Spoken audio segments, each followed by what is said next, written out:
Bien, este es el tercer tema, el tercer vídeo y el último del tema 6, y con esto ya cerramos el curso. Vamos a hablar de la hidrosfera y de la biosfera.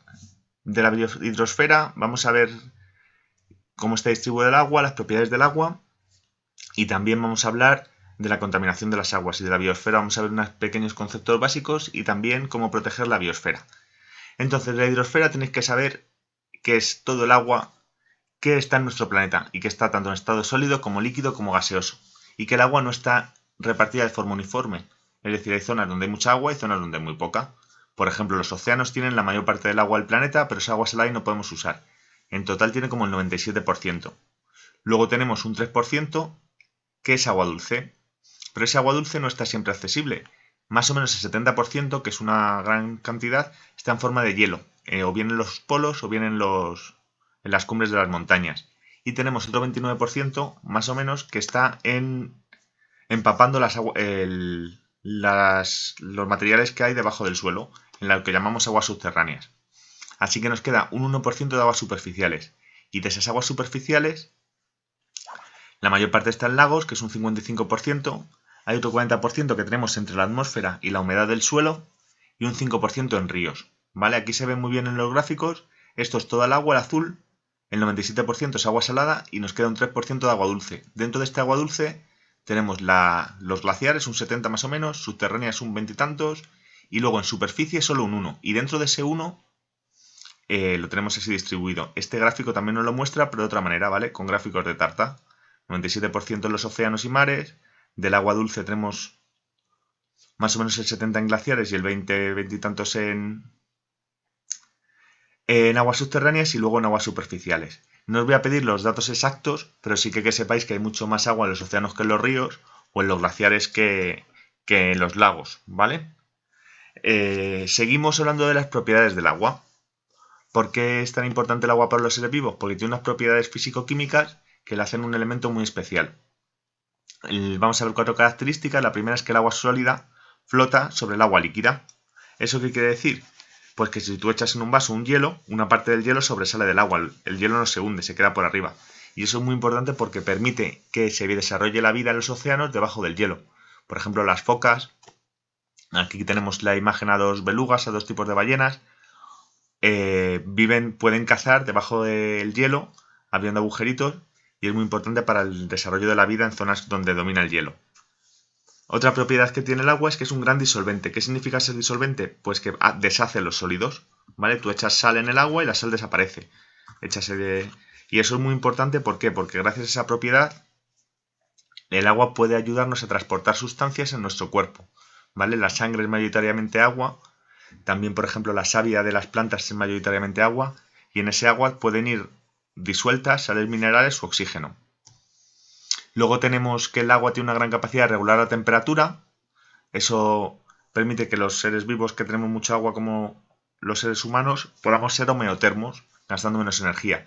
Y también, como veis en el dibujo, hace que las zonas de costa haga menos frío o menos calor que en las zonas del interior, ¿vale? Porque el agua es un amortiguador térmico, es decir, hace que la temperatura le cueste más variar.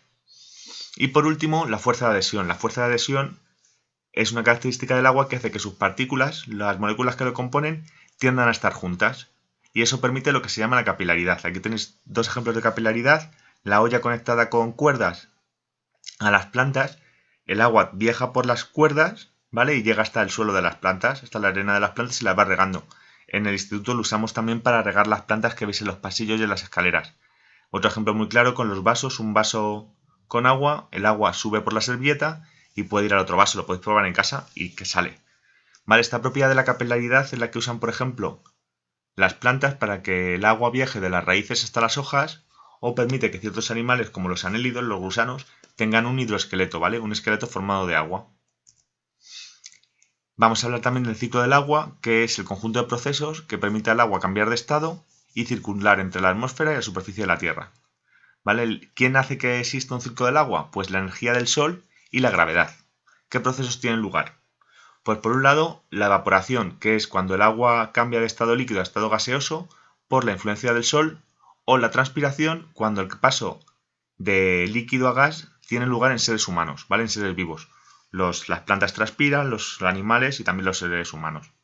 Luego tenemos la condensación, que es cuando el vapor de agua, el gas que forma el agua, se condensa, es decir, se transforma en microgotitas, que es lo que vemos en las nubes. ¿Vale? Las nubes son gotitas de agua, es agua en estado líquido, no es vapor de agua. Luego esas nubes se desplazan y cuando alcanzan un tamaño suficiente, las gotas en su interior precipitan, ¿vale? Que es cuando el agua cae de las nubes a la tierra y que puede ser en forma de lluvia, de nieve o de granizo. Y luego tenemos la escorrentía, que es cuando el agua se desplaza, circula por encima de la superficie de la tierra, ¿vale? Formando ríos o lagos, y otro proceso que es la infiltración, que es cuando el agua de la superficie terrestre pasa a formar parte de las aguas subterráneas. El suelo la absorbe, ¿vale? Y va viajando empapando el suelo.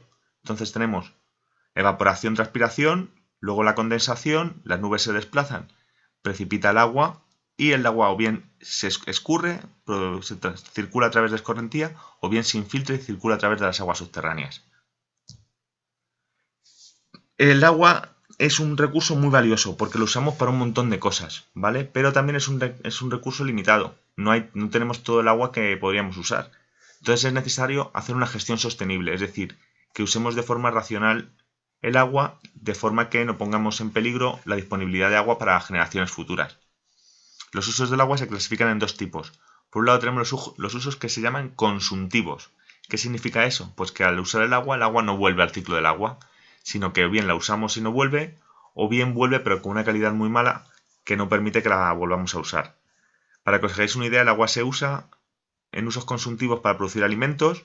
El uso agrícola, para que os hagáis una idea, 1 kilo de patatas requiere 500 litros de agua. El uso industrial, para fabricar productos, cada hoja de papel que tenemos requiere 1 litro de agua para su fabricación. O también en nuestras casas, ¿vale? El uso doméstico. Y un ejemplo que os pongo aquí es que para una ducha rápida gastamos 80 litros de agua, ¿vale? Ser conscientes de que el consumir cosas conlleva que gastemos el agua que muchas veces tenemos poca. Y luego tenemos los que se llamamos usos no consumtivos, que es cuando después de su uso el agua vuelve al ciclo del agua con normalidad, ¿vale? No se altera la calidad y se puede volver a usar para otras cosas. Algunos ejemplos son las actividades recreativas, cuando vamos a un lago a bañarnos o a navegar, y también las centrales hidroeléctricas, que lo que hacen es mover el agua pero no empeoran su calidad. Como en los otros apartados vamos a hablar de la contaminación del agua. La contaminación del agua, como decíamos parecido en la contaminación atmosférica, es cuando cambiamos su composición y por esta alteración de su composición ya no se puede usar para lo que estaba destinada. Es uno de los grandes problemas ambientales del planeta porque, aunque parezca mentira, en países en vías de desarrollo hay gente que se muere por beber agua contaminada, ¿vale? Estamos hablando de millones de muertos por año. Y el origen de la contaminación puede ser o bien derivado de la agricultura, ¿vale? En la agricultura se usan fertilizantes, pesticidas o incluso los excrementos del ganado que tienen bacterias. Siempre dicen que no bebas de un río donde beben las vacas, porque las vacas echan con su saliva unas bacterias que nos dan a nosotros diarrea. Luego, derivados de la actividad doméstica, lo que llamamos las aguas residuales, que son las aguas que salen de nuestras casas y que tienen muchos restos orgánicos, pues las heces y el pis, y también muchos detergentes. Y también tenemos la contaminación que puede derivar de la actividad industrial, ¿vale? Que puede ser o bien porque la temperatura del agua se aumenta y eso condiciona a los seres vivos que pueden vivir en esa agua, o bien porque en ese agua se echan sustancias tóxicas que pueden provenir de industrias o de minas. Aquí tenéis algunos ejemplos, aunque no viene la contaminación por plásticos del agua, que también es muy importante. Aquí es una contaminación por un detergente, ¿vale? Después de una fábrica hubo un escape y empezó a salir toda esta espuma, que significa que aquí no os bañéis, obviamente. Estos son las minas de Río Tinto, que es una zona donde hay muchas minas y el agua huele mal porque tiene mucho azufre y tiene este color rojo. Y luego estos son ejemplos de eutrofización, ¿vale? Cuando al agua se le echa muchos detergentes, crecen tantas algas que evitan que los otros seres vivos puedan vivir ahí y se producen muchas muertes de peces y ese agua además no se puede beber ni usar para nada.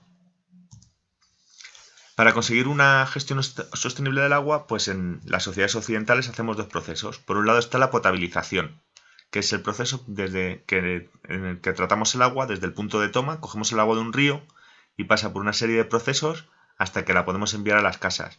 lo más importante es quitar los sólidos, ¿vale? El agua de casa sale transparente porque quitamos todas las sustancias que están en el agua, todos los sólidos, y también echar cloro, la clorificación, para desinfectar, para que no salgan bacterias que pueden hacer daño a nuestro sistema digestivo. Y otro proceso que hacemos es la depuración, que es tratar las aguas que soltamos desde las casas y desde los comercios antes de soltarlas en los ríos o en los lagos para eliminar las sustancias tóxicas y peligrosas. ¿Vale? Para eso tenemos las estaciones de depuradoras de aguas residuales y que tienen un montón de procesos. En función de lo grande que sea la ciudad, pues se le obliga a tener más tratamiento o menos. Entonces, potabilización, a adaptar el agua para que la podamos beber desde el río o el lago donde la cojamos o el pozo. Y la depuración es limpiar el agua antes de verterla en la naturaleza para no echarla llena de mierda, vamos. Y también es importante que penséis lo que podéis hacer vosotros en vuestro día a día. Aquí os pongo algunos ejemplos, leerlos, ¿vale? Mucho mejor ducharse que bañarse, porque se pueden ahorrar hasta 30.000 litros de agua al año. Cuando te enjuagas, usar un vaso a lavarte los dientes para no tener el grifo corriendo. Usar los electrodomésticos llenos, no poner el lavavajillas con 2 vasos. Son cositas muy sencillas, pero que pueden tener un gran efecto en nuestro planeta. Y en cuanto a la biosfera, que es la última capa que nos quedaba por ver, pues la biosfera incluye tanto a los seres vivos que viven en el planeta como las zonas donde habitan, ¿vale? O sea que es los seres vivos, pero también las condiciones ambientales donde viven. Y para estudiar la biosfera se organizan en ecosistemas. En los ecosistemas están todos los seres vivos que viven en un espacio, ¿vale? Aquí tenéis el dibujo, que hay un ciervo, un águila, un jabalí, pero también las características del medio físico donde viven y las relaciones que hay entre los seres vivos y entre los seres vivos con el medio natural, ¿vale? O sea, aquí tenemos un lago, entonces hay agua, hay piedras, hay también una zona de arena donde nace menos vegetación. Entonces, el ecosistema está formado por la biocenosis, que son los seres vivos, animales, plantas, bacterias, hongos, y tenemos el biotopo, que está formado por la parte no viva, la energía del sol, los materiales del suelo, la cantidad de precipitación, los vientos. El biotopo, como os decía, que son las características inertes, las que no tienen que ver con la vida de un ecosistema, determinan el tipo de seres vivos, el tipo de biocenosis que puede vivir. No viven en un mismo biotopo un camello ni un oso polar, ¿vale? Los camellos viven en desiertos, los osos polares en los polos, en el polo norte solo, en el polo sur no hay osos polares. Y, por ejemplo, tampoco es el mismo ambiente en el que vive, el mismo biotopo en el que vive una trucha que un mono, ¿vale? En España los dos ecosistemas más comunes son el bosque mediterráneo, que lo tenéis aquí, con encinas, mucha avifauna, el lince, la jineta, y luego tenemos el bosque atlántico, que se da sobre todo en el norte y en las zonas de montaña, donde tenemos el urogallo, el oso pardo, otro tipo de árboles como el haya o el roble. En la biosfera también tenemos una serie de problemas ambientales, ¿vale? Los ecosistemas, cuando la naturaleza sigue su curso sin que intervenga el ser humano, llega a un equilibrio, ¿vale? Cuando hay una estabilidad, más o menos el mismo número de jabalíes, de ciervos, de depredadores como el lobo, pero las actividades humanas rompemos ese equilibrio. ¿Cómo podemos romper ese equilibrio? Pues por un lado, con un uso abusivo de los recursos. Los ecosistemas nos dan recursos, por ejemplo la madera, pero si talamos toda la madera y eliminamos el bosque, producimos deforestación y los seres vivos que estaban allí ya no pueden vivir. O también, por ejemplo, cuando mandamos al ganado a comer y se comen todo, entonces ya no puede haber nada para un ciervo o para un jabalí. Eso se habla de sobrepastoreo. También tenemos la contaminación, que afecta tanto a los seres vivos como a las características abióticas del medio, es decir, la contaminación afecta a la biocenosis y al biotopo, y uno de los ejemplos más claros es el calentamiento global, que está haciendo que cambien los ecosistemas en los diferentes países del mundo. Y otro riesgo que muchas veces no pensamos son las especies invasoras. En el alrededor del instituto tenemos mucha cotorra blanca, o sea, cotorra verde, perdón, cotorra argentina, que elimina a las aves locales como el gorrión o la paloma. Otro ejemplo muy típico es el del cangrejo. Tendremos el cangrejo americano, que lo trajeron porque es más grande y para poderlo cazar, pero el cangrejo americano está eliminando al cangrejo autóctono, al cangrejo ibérico, que era el que teníamos aquí. Entonces nos estamos cargando a esta especie. Y alterar este equilibrio de los ecosistemas tiene consecuencia clara en la desaparición de especies, en los procesos de extinción, ¿vale? Esto es un gran problema porque estamos eliminando seres vivos que nos pueden dar beneficios a la sociedad, que ahora no sabemos. Por ejemplo, el veneno de serpientes se está investigando mucho en medicina para sacar medicinas, o en un momento dado nos podemos alimentar de él, pero además tienen el mismo derecho a vivir en la Tierra que nosotros. Nosotros somos una especie más de ser vivo y no podemos eliminar al resto porque usemos mal el planeta. ¿Vale? Algunas especies que están en peligro de extinción en en nuestro país, son el oso pardo, el lince, el urogallo, que lo hemos visto antes en la otra imagen, y luego los lagartos canarios, que hay muy poquitos porque las Islas Canarias son muy pequeñas, y luego ya tenemos algunos ejemplos de fracasos de especies que ya han desaparecido, por ejemplo la foca monje que vivía en la costa del Levante, ya no hay focas en España, y el bucardo, que es esta cabra que tenéis aquí al lado, en medio, ¿vale? Que se murió en directo, el último que quedaba lo echaron en las noticias cuando se murió, era año pequeño, porque nos pasamos cazándolo y dejamos tan pocos individuos que acabaron desapareciendo. Así es el ser humano. Y una de las propuestas más firmes para evitar este tipo de problemas ambientales, de todos los que hemos hablado, pero especialmente la biodiversidad, es el desarrollo sostenible. El desarrollo sostenible defiende que se puede mejorar la calidad de vida de la gente, especialmente de las personas que más lo necesitan, aprovechando los recursos de forma racional y pensando en los que quedan por venir. Es decir, que no usemos ahora todo porque vamos a tener hijos que tendrán que seguir usando recursos. Así que hay que ser racional. Incluye tanto aspectos económicos como sociales como ecológicos. Y es una propuesta que está defendiendo mucho la juventud. Hay varias manifestaciones a lo largo del mundo respecto al que los políticos se tomen en serio el cambio climático y el desarrollo sostenible, pero es una concienciación que tiene que llegar a todos, ¿vale? Porque el planeta no es solo nuestro, es de todos los seres vivos que están en él, pero también de los que tienen que venir. Entonces, usar todos los recursos de nuestra generación porque queremos tener un móvil cada 6 meses no es viable para un planeta finito como el que tenemos. Y con esto cerramos el tema. Como siempre, cualquier pregunta que tengáis la hacéis en clase.